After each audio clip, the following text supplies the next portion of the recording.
Hello friends! In today's video there is a new voice acting, as the previous robot went on leave for family reasons. Please write in the comments how you like the new voice. The Russian Defense Ministry today reported the complete capture of Chasiv Yar. The Russian department announced its entry into the outskirts of the Shevchenko and Yevhenii microdistricts, showing footage from the outskirts of the city at 8 locations. Russian telegram channels write that the capture of Chasiv Yar was announced after the Ukrainian troops were forced out of the Zemlyanki microdistrict in the southwestern part of the city. Ukraine has not officially confirmed this. The command of the Ukrainian armed forces denies the capture of the city. The situation in Chasiv Yar is the same as in recent months. The Russians are simply lying again precisely so that it will spread, at least in the form of refutations, said the spokesman for the Khortytsia group, Tregubov. On the deep state map, the southern and western parts of the city are under the control of the Ukrainian armed forces. The Telegram channel writes that individual Russians simply went behind the Ukrainian army and planted their flags in the Shevchenko and Sek No. 2 microdistricts, but did not consolidate there and did not take control of these areas. Over the past 2 months, the Russians have only managed to advance slightly from the northeast and east into the Shevchenko microdistrict, Deep State reports. Fighter Muchnoy also denies the loss of Chasiv Yar. According to him, the enemy does not fully control the city, despite its loud statements. Their units were able to enter the outskirts and consolidated in several areas, especially in the canal area and in the northeast. But the center, southern neighborhoods, and main defense nodes are under our partial control. Even if our infantry does not go there, then under drone fire for sure, Muchnoy writes. Attempts to go deep into the city continue daily, but mass attacks mostly end in heavy losses for the enemy. Our fighters are holding on, artillery and drones are working. The Russians are trying to outflank us, but so far they have not succeeded.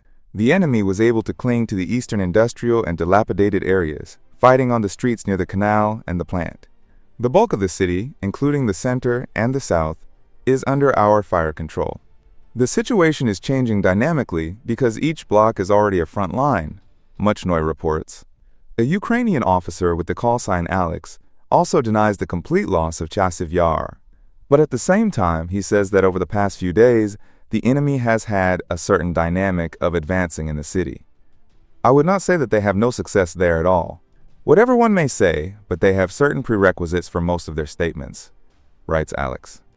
I will note that in the event of the loss of Chasiv Yar, the situation for Kostiantynivka becomes significantly more complicated.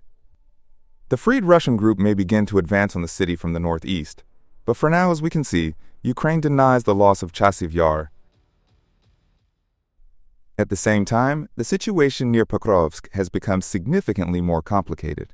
Ukrainian military personnel are increasingly writing about the fact that Russian troops have already penetrated the city. This was confirmed again yesterday by People's Deputy Bezugla.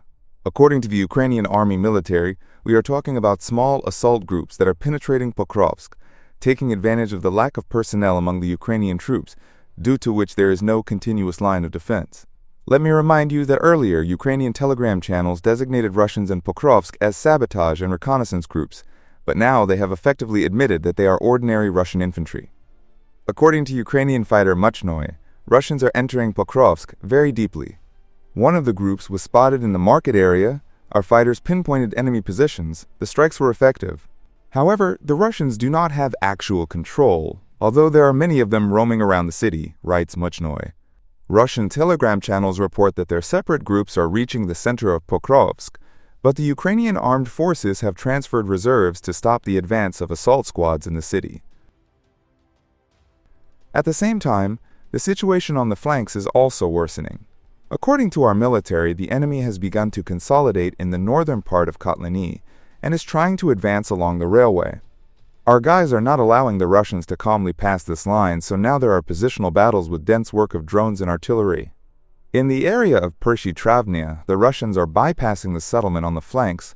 There are attempts to break through plantings or forest belts. Novokranka is practically lost. Most of the settlement is now under enemy control. Next, there will be an attempt to take Chunishini. In the Lysyivka area, the enemy has occupied the northeastern part and consolidated in the ruins. Drones are actively working on our infantry. The situation here is also not very good, writes fighter Muchnoy. With the Russians approaching Rodinsky north of Pokrovsk, logistics for the Ukrainian armed forces have become significantly more complicated. As Telegram channels collecting donations for the Ukrainian military write, out of 5 vehicles, 2 or 3 are being sent to the city, despite the fact that the road to Pavlohrad from the west has long been under heavy fire from the Russians. If the occupiers take control of Rodinsky, they will effectively block the entrances to Pokrovsk, write Ukrainian military Telegram channels. Fighter Muchnoy writes that in the Rodinsky area, the Russians have almost come very close to the city. They are working in the mine area, trying to reach the heights of the waste heaps in order to control the approaches to Mirnograd from there. They are also trying to flank from Krasny Liman in order to encircle Rodinsky from 2 sides. On the eastern outskirts of Mirnograd, the enemy is pressing from Novoekonomichny, trying to break through industrial zones, waste heaps, and summer cottage sectors. Attacks are carried out in small groups with the support of drones and heavy artillery. Our fighters are responding with fire, but the workload is insane. There are daily attempts to break through deeper. In general, the front is unstable, the enemy is pressing simultaneously in several areas. Our guys are holding the defense with character. The Russians are trying to destabilize the line through flanking maneuvers, actively using drones and storming at tactical heights, writes Muchnoy. Meanwhile, the Daily Telegraph, in a report from Dobropillia and Pavlohrad, writes that the question of Ukraine losing Pokrovsk is only a matter of time. For some reason, the publication writes that Rodinsky, a key point in the supply of Pokrovsk, has already fallen, although it is still not marked as Russian on platforms such as Deep State.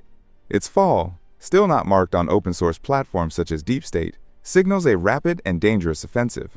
The loss of Rodinsky cuts off another key supply corridor, leaving Ukraine with effectively only one route out of Pokrovsk, the report says.